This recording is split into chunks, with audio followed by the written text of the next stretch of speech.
चलिए भारत के north eastern हिस्से को देखते हैं। यहाँ आपको 8 राज्य दिखाई देंगे: सिक्किम, आसाम, अरुणाचल प्रदेश, मेघालय, मिजोरम, त्रिपुरा, मणिपुर और नागालैंड। ये 8 राज्य मिलकर भारत का नॉर्थ ईस्टर्न रीजन कहलाते हैं।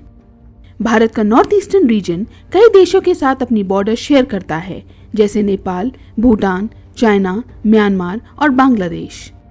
इस क्षेत्र का रणनीतिक महत्व काफी ज्यादा है, क्योंकि यह साउथ ईस्ट और ईस्ट एशिया के साथ संबंधों को मजबूत करने के लिए भारत की एक्ट ईस्ट पॉलिसी के तहत एक क्रूशियल गेटवे के रूप में कार्य करता है। अपनी भौगोलिक स्थिति के कारण यह रीजन भारत के सबसे आइसोलेटेड क्षेत्रों में से एक है। वेस्ट बंगाल में जमीन के इस पतले से टुकड़े पर नजर डालिए। यह सिलीगुड़ी कॉरिडोर है, जिसे चिकन स्नेक भी कहा जाता है, क्योंकि यह मुर्गी की गर्दन की तरह लंबा और पतला है। इसकी लंबाई लगभग 60 किलोमीटर है और चौड़ाई लगभग 22 किलोमीटर है। यह पतला सा कॉरिडोर भारत के नॉर्थ ईस्ट हिस्से को शेष भारत से जोड़ने वाली महत्वपूर्ण कड़ी के रूप में कार्य करता है।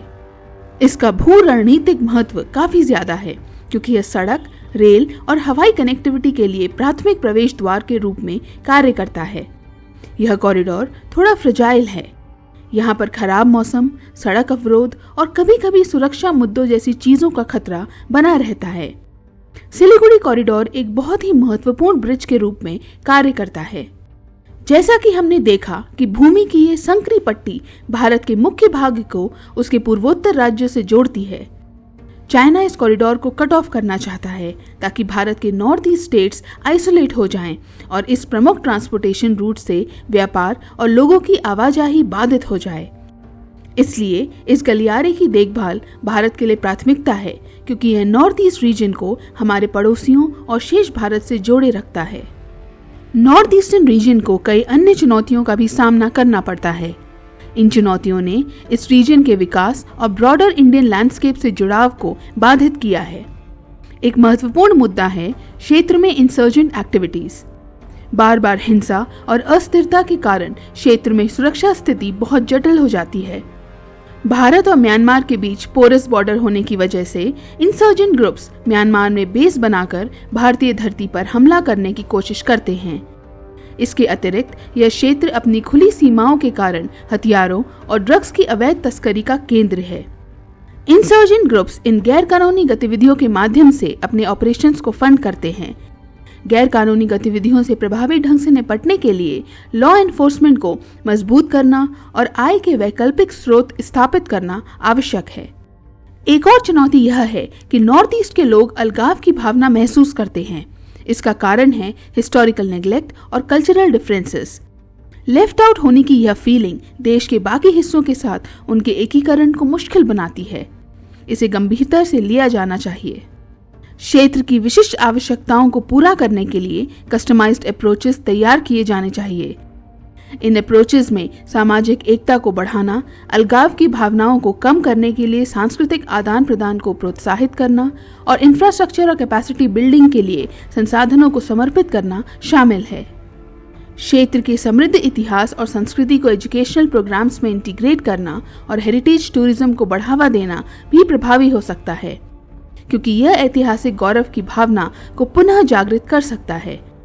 निर्णय लेने में समुदायों को शामिल करने से नागरिकों में सेंस ऑफ ओनरशिप और रिस्पॉन्सिबिलिटी पैदा हो सकती है। क्षेत्र की समृद्ध सांस्कृतिक विरासत के बारे में जागरूकता बढ़ाना महत्वपूर्ण है। हायर एजुकेशन इंस्टीट्यूट्स और सेंटर्स ऑफ एक्सीलेंस की स्थापना से नॉर्थ ईस्टर्न रीजन को शेष भारत से जोड़ने में मदद मिलेगी। साथ ही क्षेत्र की खेल प्रतिभा का उपयोग करने से स्थानीय एथलीट्स को समर्थन मिल सकता है, मनोबल बढ़ सकता है और राष्ट्रीय एकता को बढ़ावा मिल सकता है। खेल सुविधाएं, प्रशिक्षण केंद्र और स्पोर्ट्स एकेडमिक्स विकसित करने से इस क्षमता का उपयोग किया जा सकता है। एक अन्य बड़ी चुनौती में गवर्नेंस इश्यूज शामिल हैं, जिसमें भ्रष्टाचार, कमजोर संस्थान, अपर्याप्त इंफ्रास्ट्रक्चर और इनइफेक्टिव कॉन्फ्लिक्ट रेजोल्यूशन मैकेनिज्म्स शामिल हैं। ये विकास में बाधक बनते हैं। माइग्रेशन के कारण बदलती पॉपुलेशन डायनामिक्स भी सामाजिक और राजनीतिक अशांति को जन्म देती है। इसके अलावा गवर्नेंस स्ट्रक्चर्स में विविध जातीय और सांस्कृतिक समूहों के अपर्याप्त प्रतिनिधित्व के कारण गहरी शिकायतें बनी हुई हैं। स्थानीय आबादी के बीच भय और अविश्वास का यह माहौल विरोध और प्रदर्शनों को जन्म देता है।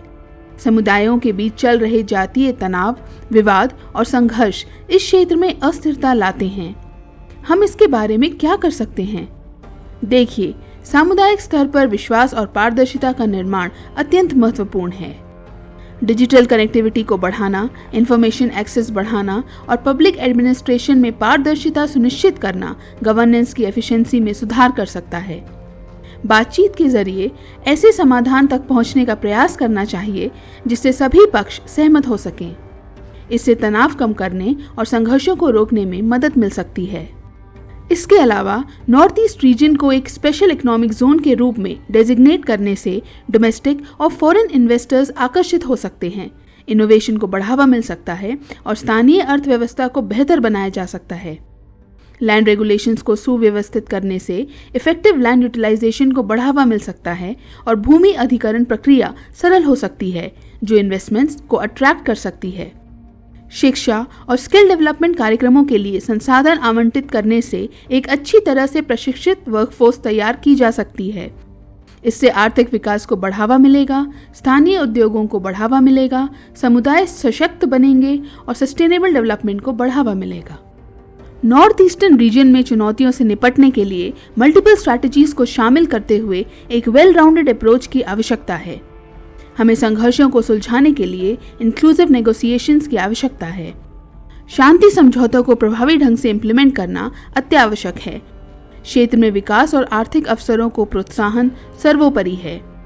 उग्रवाद, अंडर डेवलपमेंट और सामाजिक राजनीतिक मुद्दे जैसी प्रमुख समस्याएं सक्रिय समाधान की मांग करती हैं। भारत के नॉर्थ ईस्टर्न रीजन को एक्ट ईस्ट पॉलिसी ढांचे में शामिल करना अत्यंत महत्वपूर्ण है। यह क्षेत्र की विशाल क्षमता को हार्नेस करने और पड़ोसी देशों के साथ संबंधों को मजबूत करने की दिशा में एक महत्वपूर्ण कदम है। रणनीतिक रूप से महत्वपूर्ण इस क्षेत्र को सफलतापूर्वक एकीकृत करने से न केवल भारत के ओवरऑल डेवलपमेंट में योगदान मिलेगा, बल्कि देश की जियोपॉलिटिकल स्टैंडिंग भी बढ़ेगी और इंडो पैसिफिक क्षेत्र में मजबूत रिश्ते विकसित होंगे।